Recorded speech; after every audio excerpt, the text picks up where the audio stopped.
buenas noches, tengan todos ustedes muy buenas noches. Esto es El Quinto Poder, esta que habla y les saluda se llama LED. Y estas son las notas de hoy, miércoles 26 de junio. Es que ahora sí vi la fecha. Bueno, 26 de junio 2013. Bienvenidos a todos los que nos acompañan allá en la sala del chat, a quienes desde los matorrales nos están escuchando, muchísimas gracias. A quienes en la emisión grabada nos favorecieron con un clic de su atención también, muchísimas gracias. Hoy 26 de junio conmemoramos el 105 natalicio, porque un día como hoy, se subió el volumen, un día como hoy, pero de 1908, nació allá en Valparaíso, si no me equivoco, en Chile, Salvador Allende. El político chileno fue presidente de su país después de 4 intentos. Logró ser presidente de su país, miembro fundador del Partido Socialista allá en ese país, y quien, después de haber sufrido un golpe de estado por parte del general Augusto Pinochet, y de intentar resistirlo, pues debido a las presiones y demás, se diera un balazo en la mejilla. Sin duda quien habla más bonito y con más datos y lo que usted guste y mande sobre el tema es el señor Cleonauta. Pero bueno, y por eso desde que pusimos la musiquita hace rato, estábamos escuchando a canciones que homenajean, que cuentan, que relatan, que hablan sobre pues la vida de uno de los chilenos más sobresalientes sin duda en la historia, ya no solo de Chile sino del mundo, pero de los chilenos más destacados por todo el aporte que además al socialismo pues aportó el señor Allende. Musicalizando las imágenes del día, escuchábamos, había infinidad de canciones que hablaban sobre Salvador Allende y no sabía cuál poner, y escogí una donde ustedes están escuchando un poema pues declamado, dicho, hablado, porque no encuentro otra forma de decirlo, por el propio Mario Benedetti, y pues acompañado con la música, la guitarra y también la voz del señor Daniel Biglietti, que se llama Por todo Chile, en el que pues también hablan sobre pues la influencia de Salvador Allende en ese país. Y bueno, hablando de lo que sucedió, espérenme antes de irme para allá. Señor Mike GDM, hola, buenas tardes.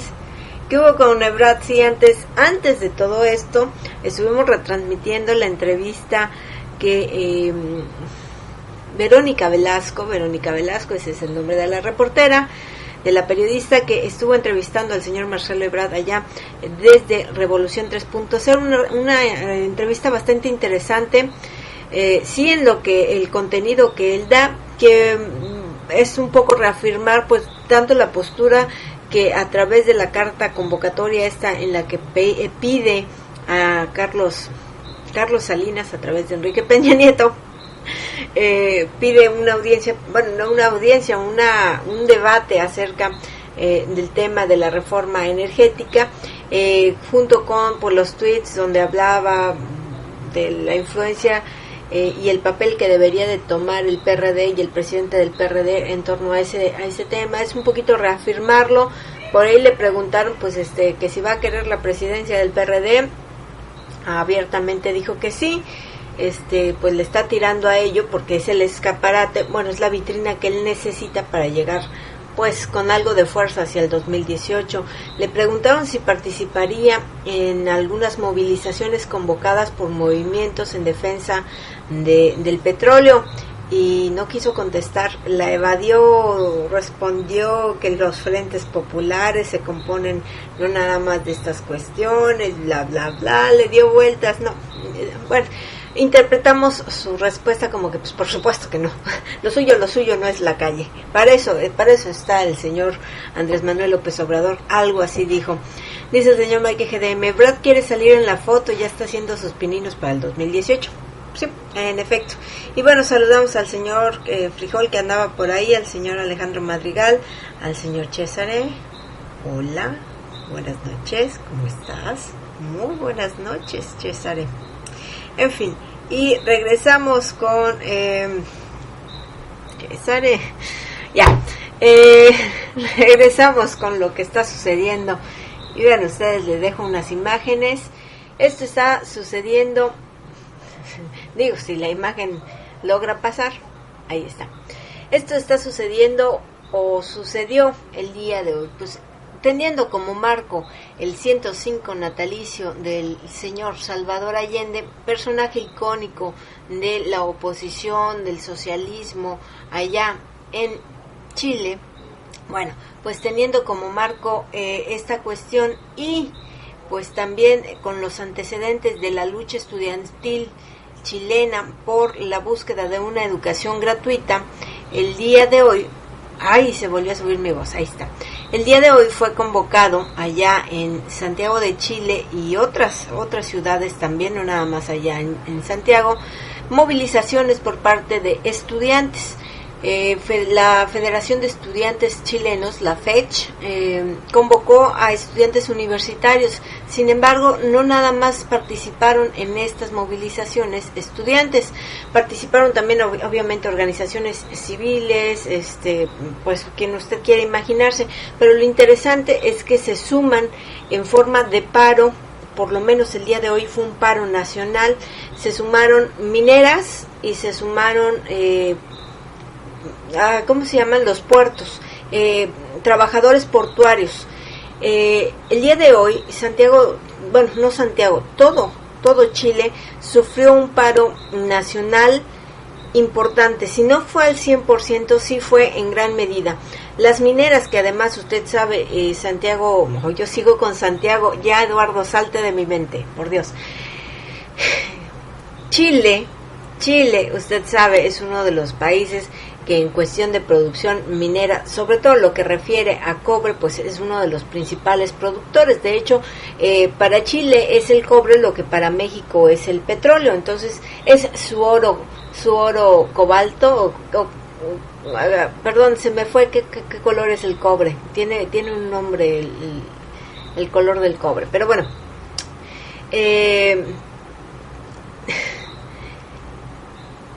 se fue mi mente, se me fue directo hacia el sur la mente. Pero bueno, siendo esta relación tan importante que tiene el país chileno con la producción del cobre, y en el marco, insisto, de esta lucha por una educación gratuita en Santiago, yo insisto, Santiago, caramba, en Chile, yo creo que no me quiero autogolear con algún albur y por eso me estoy protegiendo. En Chile, la educación, si bien le imparte el gobierno, porque es a partir del gobierno de donde sale, la verdad es que utilizan a la iniciativa privada pues para impartirla. De cada 10 universidades que puedan existir en Chile, al menos 8, ¿sí?, pertenecen a la iniciativa privada. Entonces, y además tremendamente caras. Entonces, acceder a la educación universitaria allá en ese país del sur de nuestro continente es excesivamente caro, y la lucha es esa, la búsqueda de que el gobierno asuma realmente el otorgar la educación universitaria a los chilenos, ya sea por parte, a través de estas universidades privadas, pero que el coste lo asuma el Estado, ¿sí? Eso es lo que están buscando los chilenos. Y bueno, la propuesta fue, si nosotros producimos tanto en cobre, pues ahora utilicemos los excedentes, las ganancias que el cobre nos deja, e inviértanlo en educación para los chilenos. Eso es lo que se está lo que se está buscando allá. Y vean ustedes, esas fueron las imágenes.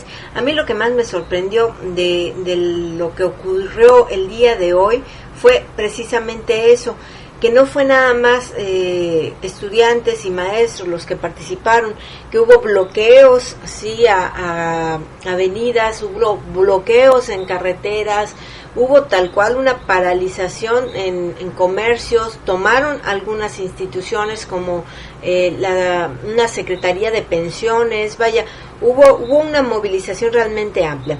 Déjenme les leo un poquito la narrativa que el diario La Radio del Sur.com nos regala. Dice: las organizaciones involucradas en el paro coinciden en que las convocatorias de diversos sectores sociales vienen a fortalecer un itinerario de movilizaciones, valiéndose como un método eficaz para instalar las demandas del pueblo, tal como ha sucedido con la educación. Estudiantes de secundaria y universitarios, apoderados, profesores, mineros, trabajadores portuarios y de la salud fueron, vaya, y ahí hago un paréntesis, vaya, nótese esta cuestión, vaya, que no está nada más participando el movimiento estudiantil. A mí me parece extraordinario el que otros sectores laborales, gente que está trabajando actualmente, se les hayan sumado. Pero bueno, estaban los trabajadores de la salud, protagonizaron este miércoles una jornada de paro y marcha para demandar nuevamente una educación gratuita, pública y de calidad, junto a otros reclamos, obviamente, como derechos sindicales, empleo digno y obviamente la salud. La convocatoria fue hecha desde una semana atrás por la Confederación de Estudiantes de Chile, la COFECH. Sin embargo, desde el año 2011 se viene afianzando una estrecha colaboración. Perdón, estoy leyendo acá al señor César que no podía ver. Ya, déjenme concentro, por favor. Desde el año pasado, 2011, se viene afianzando una estrecha colaboración entre trabajadores y el gremio estudiantil, sectores que persiguen reivindicaciones comunes y que rechazan los planes de privatización del gobierno del presidente Sebastián Piñera.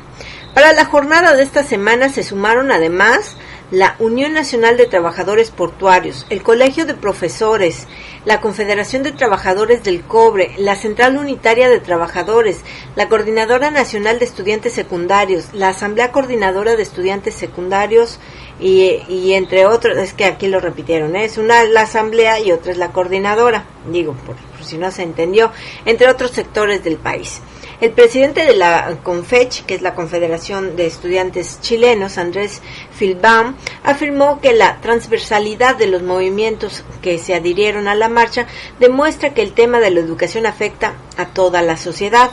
Por su parte, el titular de la Federación de Estudiantes Universitarios de la Universidad Católica, Diego Vela, detalló que las diferentes movilizaciones partirían desde 3 zonas distintas para luego concentrarse en un punto céntrico, allá en la Plaza de los Héroes, en pleno centro de Santiago. Por su parte, la presidenta de la CUT, Bárbara Figueroa, confirmó que el gremio desea expresar públicamente su adhesión a la convocatoria que ha desarrollado el movimiento estudiantil, la Marcha por el Derecho a la Educación, a la que se han adherido diversas organizaciones del mundo social y sindical. En tanto, el presidente del Colegio de Profesores, Jaime Gajardo, anunció que no se recibirán ni atenderán a alumnos, tampoco habrá clases en los colegios. Nosotros tenemos una propuesta de carrera docente, de desmunicipalización y vamos a seguir en este camino, luchando por los cambios estructurales sistemáticos.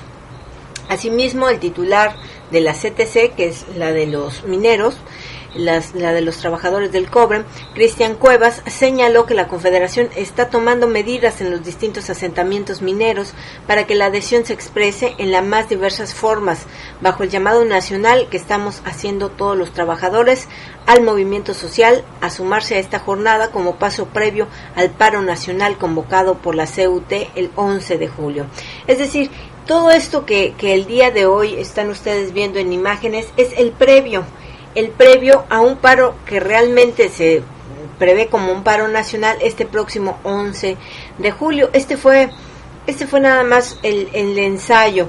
¿Qué es lo que pasó? Bueno, miles, como usted puede ver, salieron a las calles. Al menos 4 mineras detuvieron operaciones. Imagínense lo que le significa en pérdidas a quienes lo trabajan, generalmente extranjeros.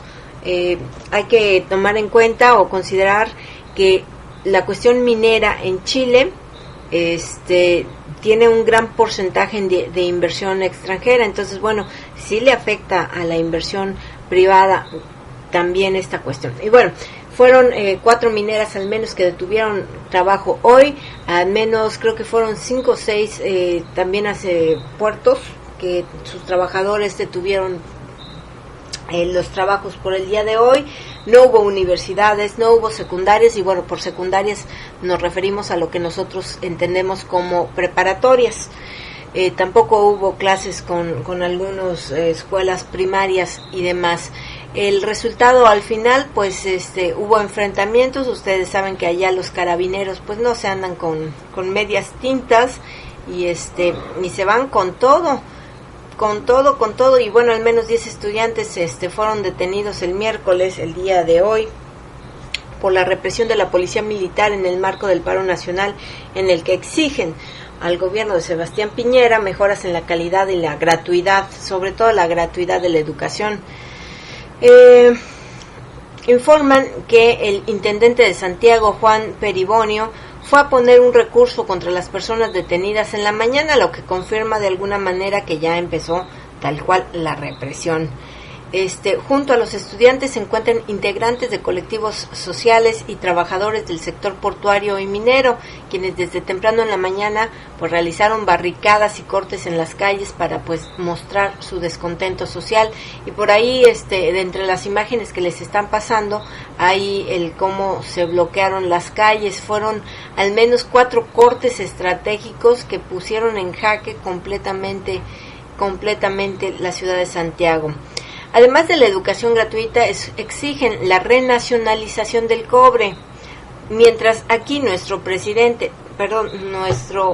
excelso presidente Enrique Peña Nieto está a punto en un par de meses de meter una iniciativa en la que una iniciativa de reforma en la que se pretenda que el principal producto o materia prima que tenemos los mexicanos, llamado petróleo, sea privatizado, pues por lo menos parcialmente. Hablaba él de hasta un 30%. Bueno, en Chile todas estas movilizaciones, además de por una educación gratuita, están pugnando porque el principal material o la principal materia prima de ellos, que es el cobre, pues regrese al Estado, porque pues no lo es. Allá les pertenece a la inversión privada y sí, también a la inversión extranjera. Y bueno, la reforma al sistema de pensiones también es otra de las luchas, pues los trabajadores han denunciado que al momento de la jubilación no reciben pensiones buenas, sino pensiones de miseria. Hola México. Además de que se acabe la represión en las protestas sociales. Hola México. Pues así las cosas con Chile, así las cosas con cómo están por lo menos allá moviéndose. De hecho, son al menos 3 universidades de estas grandes que se encuentran en paro definitivo, se encuentran tomadas. Permítanme, déjenme, ya quito esta cuestión. Led, ¿cómo se llama el Beatle desconocido? Anoche no pude dormir sin saberlo. Alex Madrigal, déjeme abro su conversación. Básico, me dijo. Acá. Se me trabó la conversación con el señor Madrigal. El señor Madrigal me lo dijo. Básico, acá está. Stuart Sutcliffe es el Beatle que se me olvidó. Y me agregó el señor Alejandro Madrigal, su novia Astrid era la fotógrafa, y ella les cortó el pelo como pues el corte tradicional de los Beatles, que bueno, que fue el que definió su estilo tal cual. Muchísimas gracias, señor Alejandro Madrigal. Mijo, gracias, mijo. Sin ti no sería absolutamente nada. En fin, pues eso les digo, eso es lo que pasa con los movimientos allá en Chile. ¿Qué está pasando en Brasil? En Brasil, el día de hoy, ustedes saben, los que son pamboleros, se llevó a cabo el encuentro de semifinal entre la selección chilena y la selección... ¡Ay, frijolito! Y la selección de Uruguay, pues por el pase a la gran final de ese torneo. Allá en el estadio Mineirao en Belo Horizonte, si no me equivoco. Y bueno, al menos 100,000 personas se movilizaron en esa ciudad. Nada más permítame usted, déjeme, abro la nota. Y se movilizaron en esa ciudad, acá está. Sí, es en Belo Horizonte. Se movilizaron allá. Si vean ustedes esta imagen.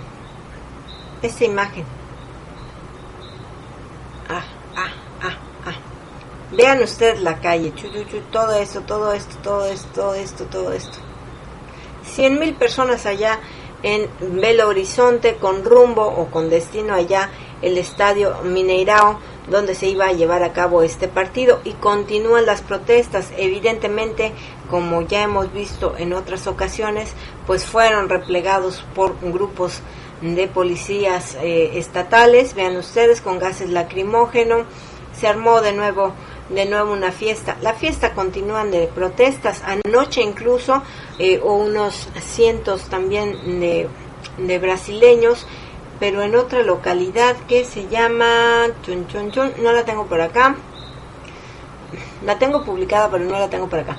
Bueno, en otra localidad ahí sí fueron menor la cantidad, fueron unos cientos de personas, pero que también hicieron una manifestación en la que estaban reclamando no a la construcción de un teleférico. Este teleférico estaría construyéndose en una favela o en una de las favelas de esa ciudad, lo que implicaría pues el desalojar de sus favelas, de sus comunidades a estos brasileños, pues para construir un teleférico, para que ahora que vienen las Olimpiadas haya atractivos turísticos para los visitantes. Entonces, bueno, la gente está en contra de esto. Acá está. Cientos de personas se manifestaron de manera pacífica en la zona de Leblon. Leblon es esta ciudad, allá en Brasil, en rechazo a la construcción de un teleférico en la favela Rocinha, que se encuentra al sur de la ciudad, en el cual pues se planea la inversión de más de $1,5 millones de reales. Cuando sabemos que hay pobreza, cuando sabemos que hay problemas en educación, cuando hay problemas de salud, bueno, el gobierno estaría invirtiendo $1,5 millones de reales. El gobierno brasileño, el gobierno de izquierda de Brasil, sí, para quienes se les olvida, porque he visto tantísimos comentarios, es que el neoliberalismo está provocando, sí, pareciera que son medidas neoliberalistas, sí, pero las está aplicando un gobierno de izquierda, que no se les olvide, no dejen de lado esa cuestión. Entonces, el gobierno de izquierda de la señora Dilma Rousseff está aplicando inversiones de millones de reales en Brasil para cuestiones que los brasileños consideran totalmente superfluas, en vez de invertirlas en cosas realmente necesarias. Pero bueno, gracias. Stuart Sutcliffe, nada más mientras relleno la información. Stuart Sutcliffe, en una nota cultural, murió de un derrame cerebral a los 21 años y ya no pudo continuar tocando el bajo, por eso lo tomó el señor McCartney.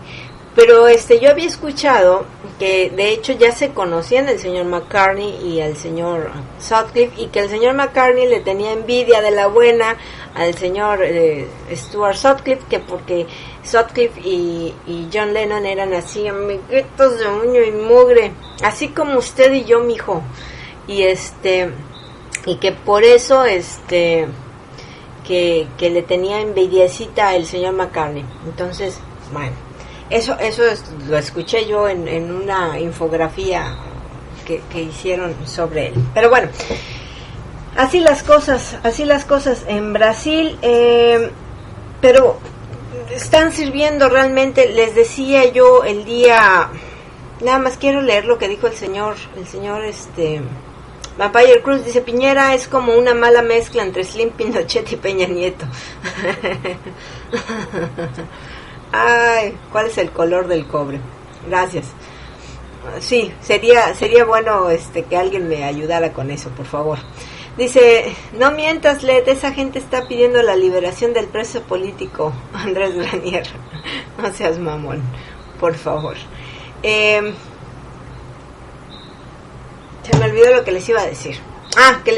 Sí, que finalmente la señora Dilma Rousseff, acordándose que su gobierno parte de una izquierda popular, que además ella tiene sus orígenes en el Partido de los Trabajadores, y bueno, como que de repente tuvo un flashback de dónde proviene por lo tanto de a dónde debe de ir.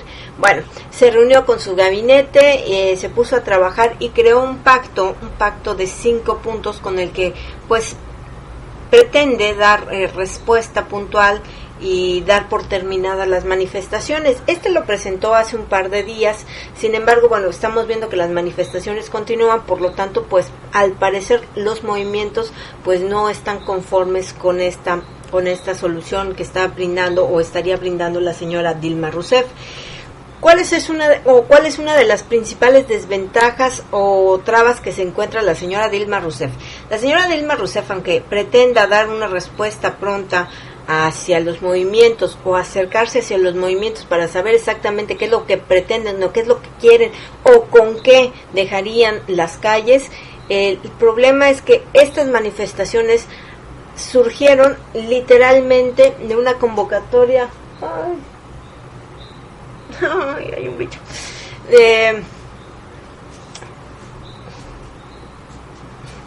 De la convocatoria pues social tal cual. Por lo tanto, no hay organizaciones tan fuertes que estén convocando, no hay una cabeza, no hay un nombre, no hay una cara que sea el que esté detrás de esto y con el cual pues lo puedan jalar, sentarlo a la mesa de las negociaciones y hablar. Entonces eso es una traba sí importante con la que se ha encontrado la señora Dilma Rousseff. En fin, este pacto de los 5 puntos, déjenme, se los voy a, ahora sí que a grosso modo, el primer pacto es por la estabilidad fiscal. Trata de garantizar el control de la economía y el control de la inflación. Este es un aspecto importante, evidentemente, en el clima actual, cuando la crisis castiga con volatilidad a las naciones. Ese es el primero. El segundo pacto es en torno a la construcción de una grande reforma política en la que participen pues sectores populares y se amplíen los horizontes de la ciudadanía. En este sentido, en esta reforma política tendrían que entrar entonces todos los partidos, senadores y diputados, bueno, el Parlamento en general, y después de haber ofrecido este segundo pacto, ya los senadores y diputados dijeron que nanáis, que ni lo sueñe, que no va por ahí, que ellos no estarían participando en esta cuestión. Mundial y Olimpiadas es la regla 4 del neoliberalismo, dice el señor No Soy Troll. Tercer pacto se refiere a mejoras en el sistema de salud, en el cual confirmó su deseo de contratar a médicos extranjeros y se dijo consciente de lo que implica esta intención. El cuarto pacto, déjenme lo encuentro. Sé que vamos a enfrentar un debate democrático. Me gustaría decir que los médicos, bueno, eso es el tercer pacto. El detonante de todas las profesiones. El detonante de todas las protestas fue el aumento del precio al transporte público, y el cuarto pacto se refiere precisamente a ese punto, en el cual prometió dar un salto de calidad en el transporte público de las grandes ciudades. Y finalmente el quinto pacto se centró en la educación, en el cual la meta es contar con mayor presupuesto para poder responder a todas las demandas que pues en esa área están demandando los protestantes. La cuestión aquí es que a pesar de este pacto que ofrece la señora Dilma Rousseff, las manifestaciones y las movilizaciones no han cesado y no van a cesar. El día de mañana se esperan más movilizaciones. Hay otro encuentro de semifinales entre España y la selección italiana.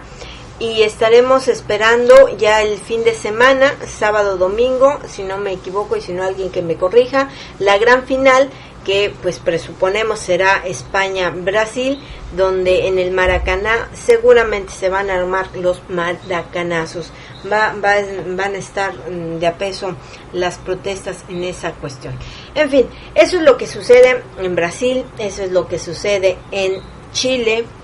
¿Y qué es lo que sucede en México? Pues por lo pronto el día de hoy, como ayer les informaba, se llevaron a cabo las manifestaciones, bueno, un acto cultural político allá en las afueras del Consejo de la Judicatura Federal en el Distrito Federal, en el que estuvieron participando diversas organizaciones sociales y medios libres de información, exigiendo la liberación del profesor indígena, del profesor Tzotzil Alberto Patistán Gómez, quien este pasado 19 de junio cumplió 13 años de los 60 a los que fue condenado de sentencia por un crimen que no cometió, 13 años en una de prisión injusta.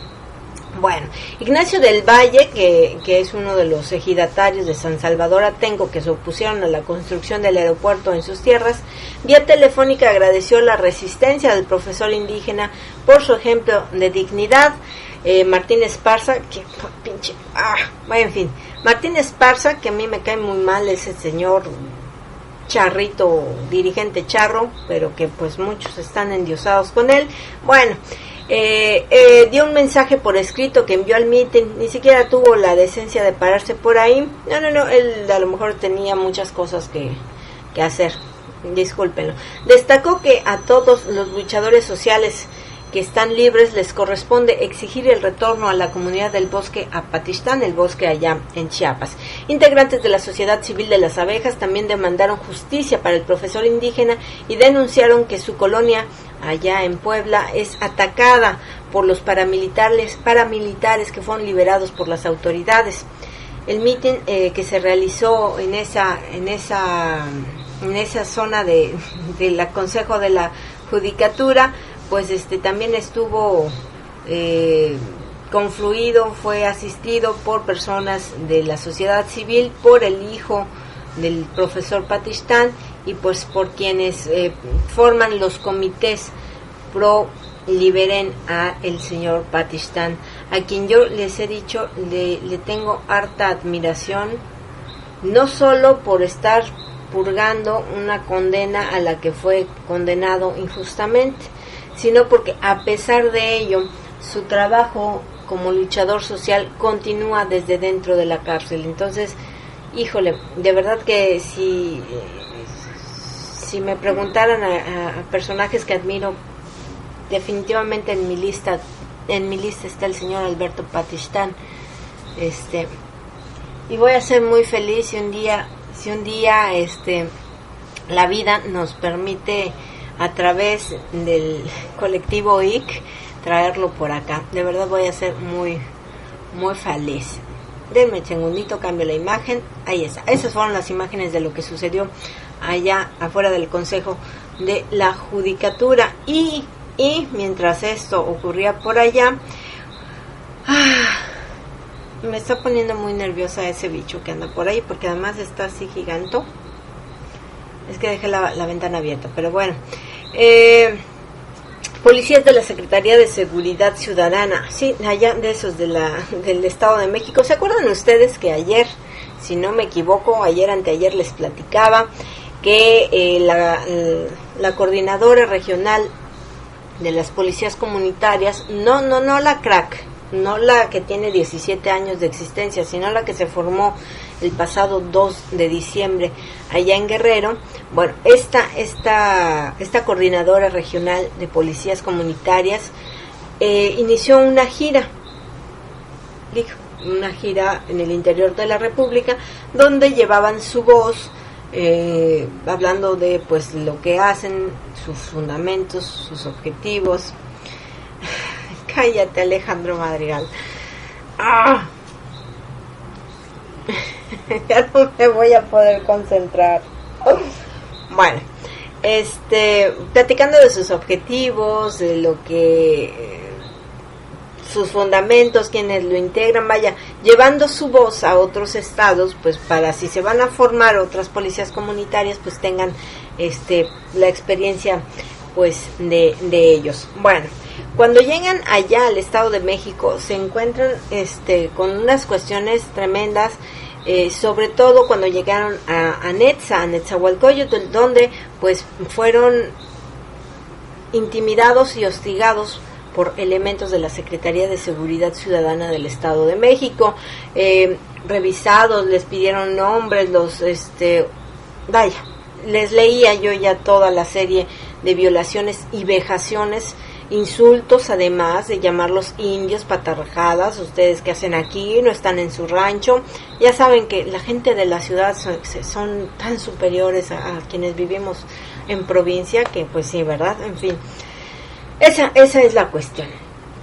Pero si eso no es suficiente, bueno, hoy el otro grupo de policías de esa misma corporación mantuvieron bloqueada una marcha de al menos 600 ejidatarios de pueblos indígenas en defensa de la tierra, allá integrantes de Nicolás Romero, de Tepozotlán y de Cuautitlán Izcalli, en 2 puntos de la autopista Naucalpan-Toluca, que en 11 autobuses pues iban rumbo a Toluca para repudiar los proyectos inmobiliarios de su tierra. ¿Se acuerdan ustedes la construcción de la carretera Toluca-Santa Fe? Bueno, esta carretera Toluca-Santa Fe que atraviesa parte de un bosque sagrado otomí, y bueno, el grupo de pueblos indígenas en defensa de la tierra pues se organiza para hacer estas marchas. En estas marchas hay una comitiva de al menos 600 ejidatarios que se dirigían rumbo a Toluca, y esta policía los bloquea y les impiden el camino.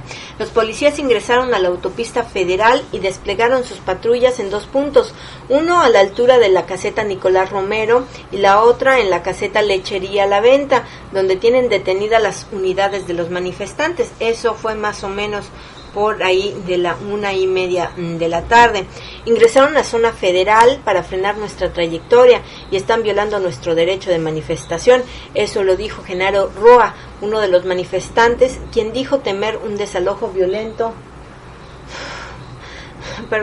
de las familias de hombres y mujeres indígenas y campesinos que buscan ser escuchadas pues por el gobernador Erubiel Ávila Villegas. Insistieron que empresas inmobiliarias integrantes de Inmobiliaria Internacional SADCB tienen proyectos para construir conjuntos urbanos, y uno de los casos pues allá un campo de golf en sus tierras, violando la propiedad privada y los derechos agrarios de los pueblos indígenas de la región norponiente del Estado de México. Al momento de que se hacía esa nota por parte del grupo La Jornada, la policía mantiene cercadas los autobuses de los campesinos. Hubo un pequeño enfrentamiento, esto no viene aquí en la nota, esto nos lo contaron personas por fuera, que hubo un pequeño enfrentamiento entre las policías y los ejidatarios, que no pasó a mayores, pero sí se puso ríspida la cosa. No hubo heridos, no hubo nada, solo este enfrentamiento entre estos 2 bandos. Finalmente los liberaron y se van, pero así estuvo la cosa, así está la intimidación, así está el hostigamiento por parte de las autoridades policíacas allá en el Estado de México. A ver, señor, no soy troll, nada más déjeme.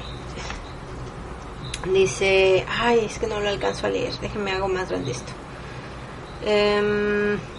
La 4 es las pérdidas que se socializan, las ganancias se privatizan, de los puntos del neoliberalismo. Aquí en México pagamos las Olimpiadas del 68 con la tenencia, allá en Brasil no sé con qué lo harán, pues con aumento a los impuestos y aumento a transporte público. De hecho esa es parte de cómo lo estarían pagando, y allá no es nada más Olimpiadas, allá es Olimpiadas, Confederaciones y el Mundial de Fútbol, son 3, además la visita del Papa, porque esa también el encuentro con jóvenes latinoamericanos que el Vaticano está organizando, que organiza el Vaticano, vaya, sí, pero quienes pagan es el Estado sede, y en esta ocasión pues es Brasil quien tenía esta sede. y pues bueno, ahí tienen otro gasto más que sumarle a la lista de gastos ya excesivos que tiene Brasil, y que evidentemente quienes salen pagando todo, absolutamente todo, pues es el pueblo brasileño. Finalmente, ninguna de estas, y hasta donde yo tengo entendido, en ninguno de estas organizaciones el pueblo o el país sede recibe una lanita como ganancia, siempre salen poniendo, si no pregúntele a Guadalajara y a los Panamericanos, por ahí hay algo así de 2,5 millones, o sí, algo así, lo que se estaba debiendo, que incluso iban a embargar al estado como tal, al estado de Jalisco, porque ese dinero lo pidieron prestado a través de una organización privada, de una institución de la iniciativa privada, y pues estaba reclamando su pago esa empresa. Y bueno, se puso sabrosa esa cuestión. Así las cosas con esta cuestión de las organizaciones. Por lo pronto, en Brasil se pueden contar al menos tres victorias por parte de los brasileños, y no quería yo pasarme sin dejarlo de mencionar. Si bien se echaron hacia atrás las tarifas, la alza de las tarifas al transporte público en 2 de las principales ciudades, el día de hoy se dan a conocer tres acciones por parte del gobierno brasileño, que tiene que ver tanto con cuestiones fiscales como tiene que ver con cuestiones anticorrupción, que pues ojalá en México se aplicaran. Me quedan 10 minutos, déjenme ver si me da tiempo de comentarlo. Yo creo que sí me voy con eso. Sí, y ya después veo lo que me alcanza. Bueno, resulta que este señor que está usted viendo aquí en pantalla, él es diputado.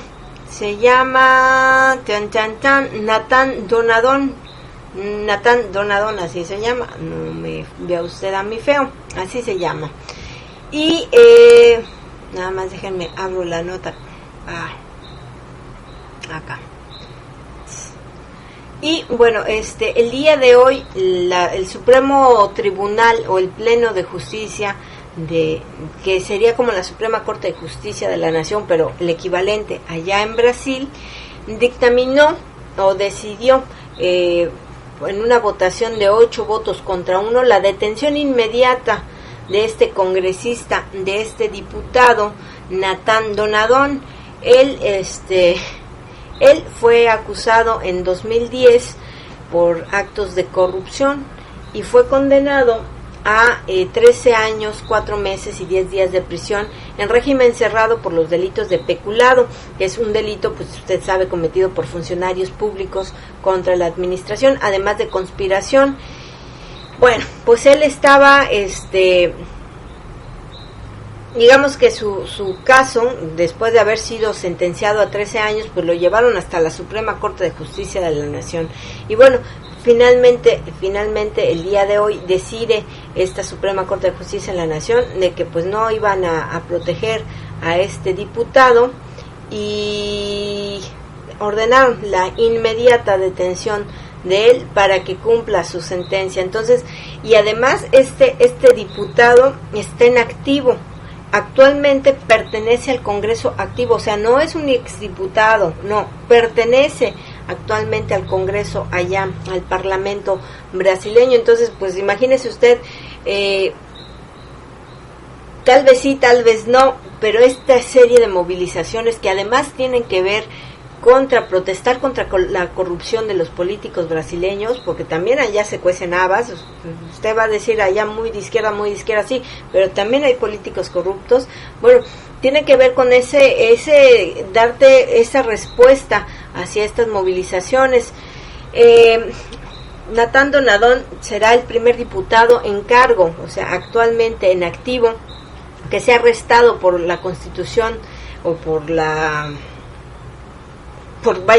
el órgano supremo de justicia desde 1988. En cuanto lo agarren, se va al bote sin atajo alguno, sin parada alguna que vaya a hacer.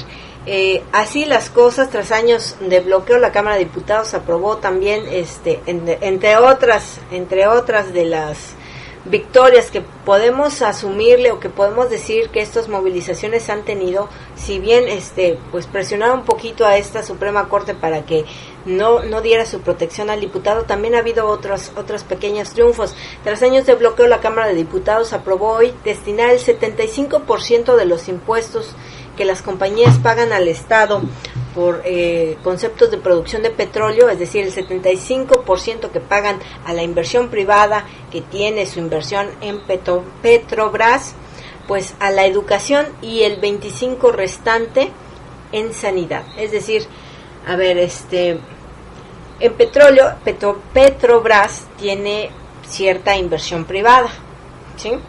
Digo, sí sabían ustedes, ¿verdad?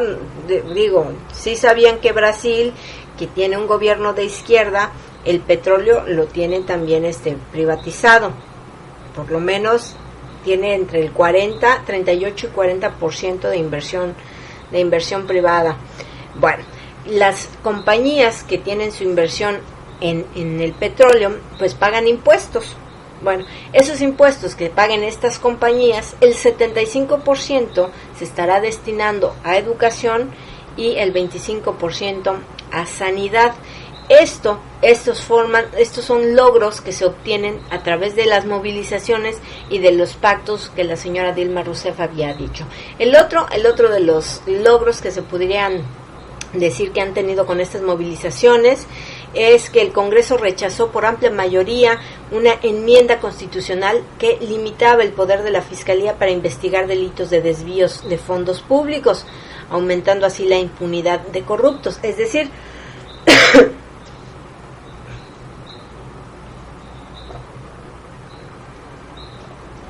elimina trabas para que se puedan investigar ampliamente los delitos que tienen que ver con desvío de los dineros del Estado, peculado, cohecho y pues mal manejo de la función pública.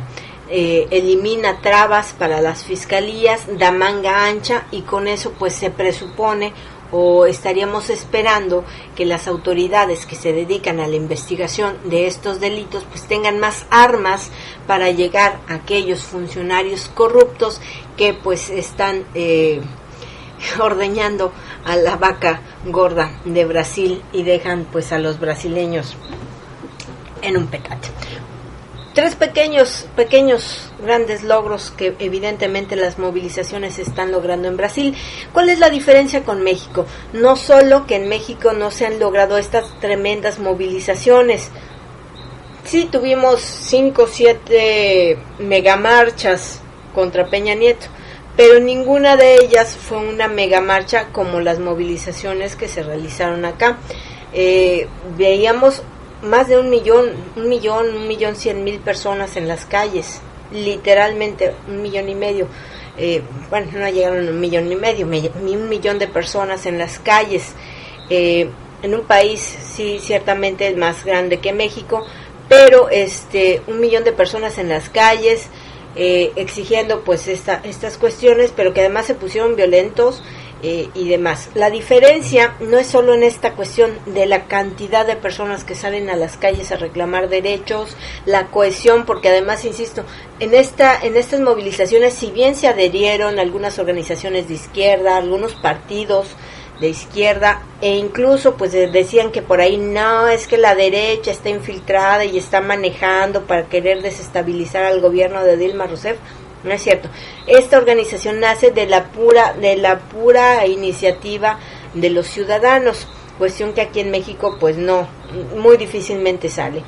Pero la cuestión básica o coyuntural de que en Brasil sí funcionan las movilizaciones y en México no, es que allá pues de repente el gobierno se acuerda que es un movimiento de izquierda, un movimiento popular, un gobierno popular que sale y emana del pueblo y cuya responsabilidad principal es gobernar para el pueblo.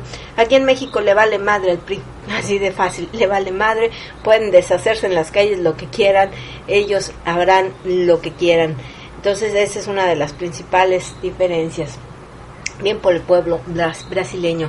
También en Sonora el terúmpido de Padres les quitó agua a los yaqui haciendo su presa.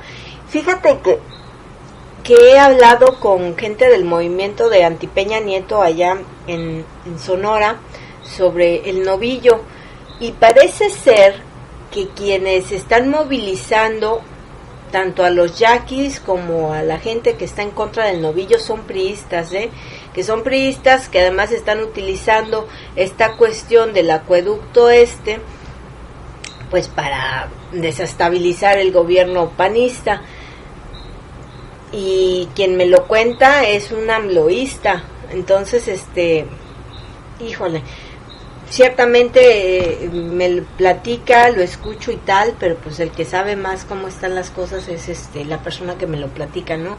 De hecho, él no cree en el movimiento del contra el novillo, cree que sí está altamente infiltrado por priistas que sin ton ni son, lo único que pretenden es desestabilizar o jalar agua para su propio molino. Pero ciertamente también me comentaba que la cuestión del novillo, que es esta presa, desde tiempos inmemoriales o desde antes, pues sí había sido un tema de protesta allá en Sonora. En fin, ya son las 10 de la noche, ya vámonos a dormir. Ya las notas que quedaron en el tintero, que son algunas varias, las estaremos comentando el día de mañana, si la vida nos lo permite. Les agradezco enormemente que me hayan acompañado. Hoy es miércoles, pretendíamos tener una entrevista con gente, con integrantes de Bienes Comunales, esta organización que está en el conflicto. ¿Se acuerdan ustedes que les he platicado del conflicto agrario, ejidatario que hay allá en Carranza, Chiapas, en el que grupos ciudadanos de ejidatarios pues han tenido conflictos, unos además totalmente apoyados por el priismo y por autoridades priistas, que hubo 3 muertos porque invadieron los territorios allá en Venustiano Carranza, Chiapas, sacaron de su casa a estos ejidatarios, se los llevaron, los mataron, incendiaron casas, vaya, que se puso de a peso la cuestión, que hubo bloqueos, que nadie podía entrar o salir de esa comunidad. Bueno, intentamos contactarlos, los contactamos. Desafortunadamente la entrevista pues únicamente tiene que ser vía celular y a mí pues no me es posible hacer esas entrevistas. Entonces pues ni modo, será en otra ocasión que la vida nos lo permita. Les agradezco. Ahora sí, ya vámonos a descansar. Nos vemos mañana jueves. Bye bye. La revolución no pasa por la universidad. Y esto hay que entenderlo. La revolución pasa por las grandes masas. La revolución la hacen los pueblos. La revolución la hacen esencialmente los trabajadores. Entonces, uno se encuentra a veces con jóvenes que, como que han leído el manifiesto comunista,